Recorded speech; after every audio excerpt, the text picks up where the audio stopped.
अबुल पाकीर जैनुलाब्दीन अब्दुल कलाम, जिनका जन्म 15 अक्टूबर सन 1931 को रामेश्वरम, तमिलनाडु में हुआ।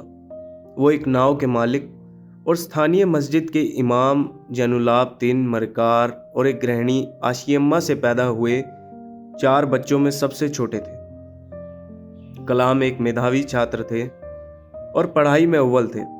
उन्होंने रामनाथपुरम में शॉर्ट्स हायर सेकेंडरी स्कूल से अपनी पढ़ाई की। फिर तिरुचिरापल्ली के सेंट जोसेफ कॉलेज में फिजिक्स का अध्ययन किया। कॉलेज से ग्रेजुएशन करने के बाद कलाम देहरादून में भारतीय रक्षा सेवा तकनीकी कॉलेज में शामिल हो गए, जहां उन्होंने वैमानिकी इंजीनियरिंग में अपनी डिग्री हासिल की।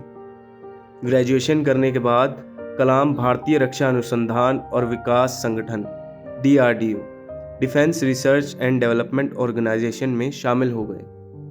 उन्होंने पहले सैटेलाइट लॉन्च व्हीकल में के विकास सहित कई परियोजनाओं पर काम किया। उन्होंने पृथ्वी और अग्नि बैलिस्टिक मिसाइलों के विकास में भी महत्वपूर्ण भूमिका निभाई। सन 1992 में कलाम को रक्षा अनुसंधान और विकास प्रयोगशाला DRDL के निर्देशक के रूप में नियुक्त किया गया।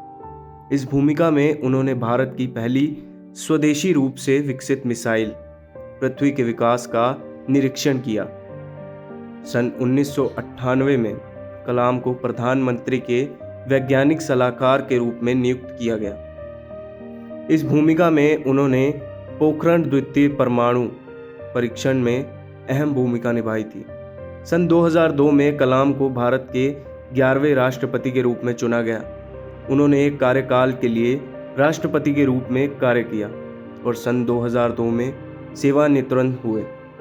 अपनी सेवानिवृत्ति के बाद कलाम ने भारत के लिए एक नए शिक्षक पाठ्यक्रम के विकास सहित विभिन्न परियोजनाओं पर काम किया।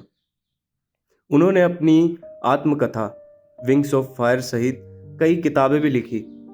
कलाम एक दूरदर्शी नेता थे जिनमें विज्ञान के प्रति गहरी लगन थी। वो एक महान संचारक भी थे और जीवन के सभी क्षेत्रों के लोगों को प्रेरित करने में सक्षम थे। उन्हें भारत के सबसे प्रभावशाली वैज्ञानिकों और नेताओं में से एक माना जाता है।